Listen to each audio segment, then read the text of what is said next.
Hola, ¿qué tal a todos? El día de hoy nos encontramos en el francotirador y tenemos un invitado especial, un invitado que pues viene desde Australia, un invitado que es licenciado en biología, licenciado en ciencias sociales y ambientales.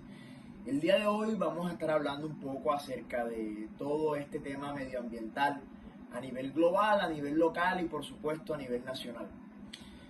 Yo me presento, mi nombre es Javier Pinilla, soy estudiante de primer semestre de licenciatura en educación con énfasis en ciencias sociales y ambientales de la Universidad de Cartagena y el día de hoy vamos a estar hablando de varias cositas. ¿Qué te parece, John? El honor es mío, Javi, y esperando de que esta conversación sea muy grata y de mucha ayuda para todos esos estudiantes que están estudiando licenciatura en educación. Y sobre todo para todos aquellos que les interese el tema ambiental. No se puede olvidar de que la protección medioambiental es una reivindicación histórica y cultural que tenemos con el medio ambiente.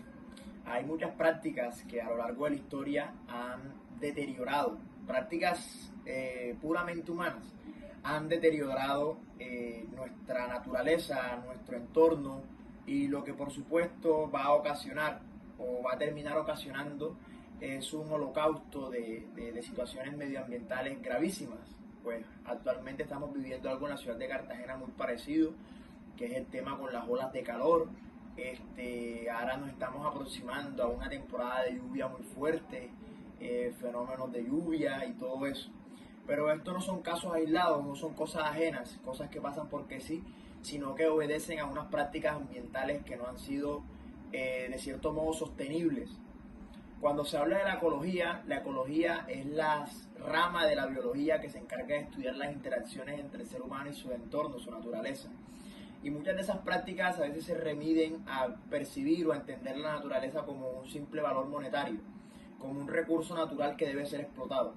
Tenemos el ejemplo de nuestra ciudad con nuestra alcaldía de turno de Dumet Turbay, que percibe muchas situaciones de la naturaleza como un simple valor de cambio.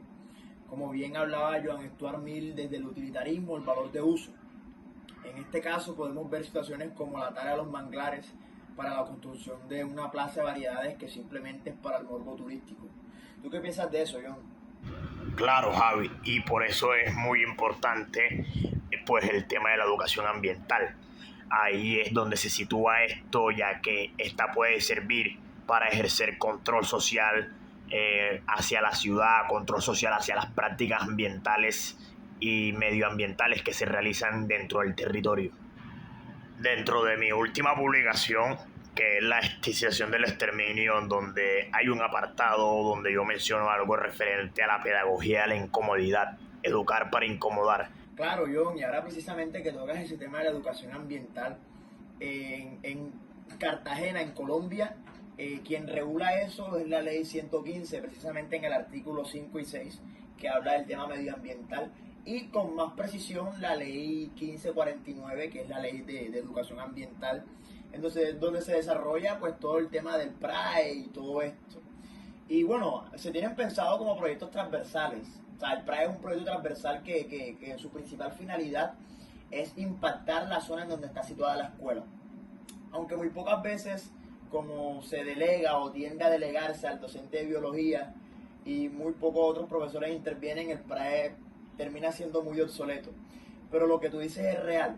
La educación ambiental debe ser una educación basada en la historia, en la cultura y en la política.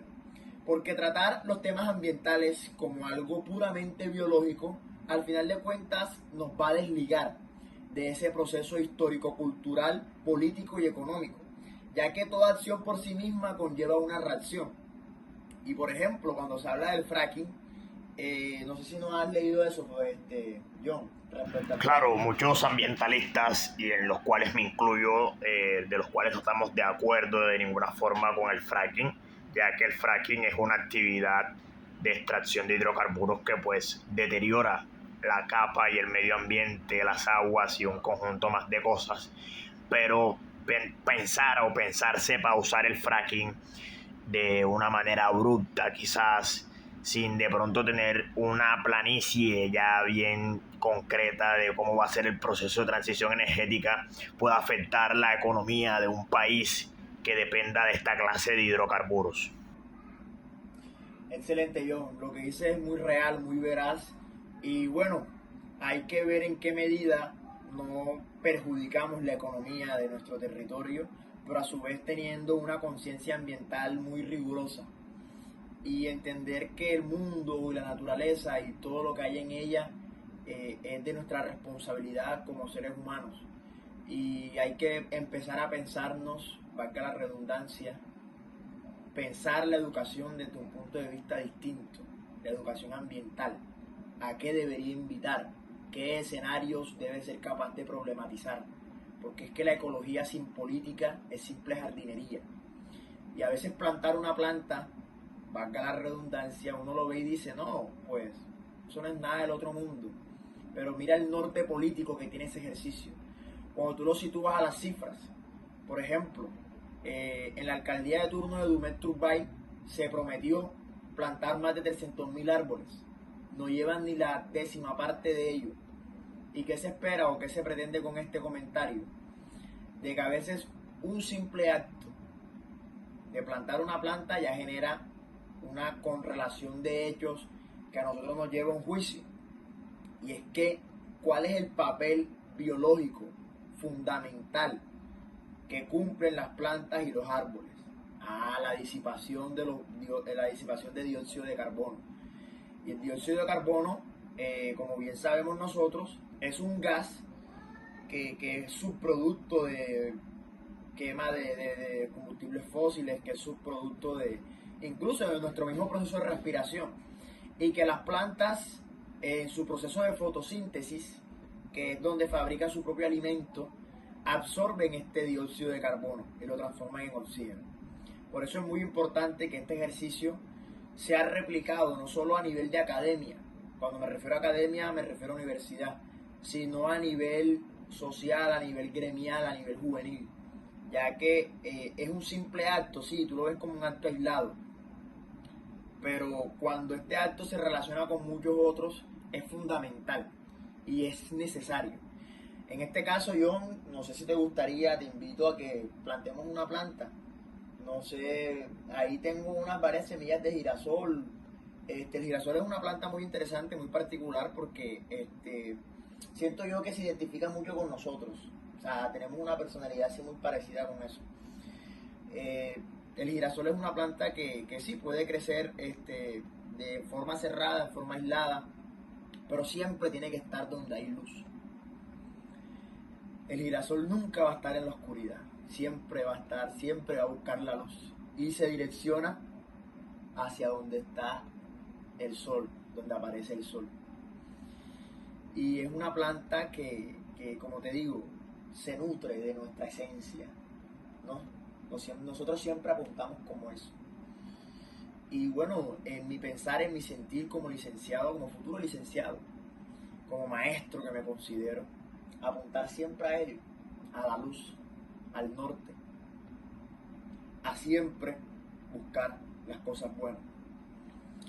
Y bueno, no sé si podamos ir ya. El girasol es una planta muy particular, ya que esta solo crece en lugares donde haya luz solar, donde haya luz. Se puede tener en lugares cerrados, pero estos deben estar muy acondicionados con luz. Necesita de una tierra húmeda, un lugar húmedo en el cual crecer. Es una planta que crece muy rápido y que genera unas semillas que pueden ser de consumo. Son llamadas pipas, pepitas, depende del lugar donde sea. Y estas pueden ser consumidas como lo son otros frutos secos como el maní o la avellana.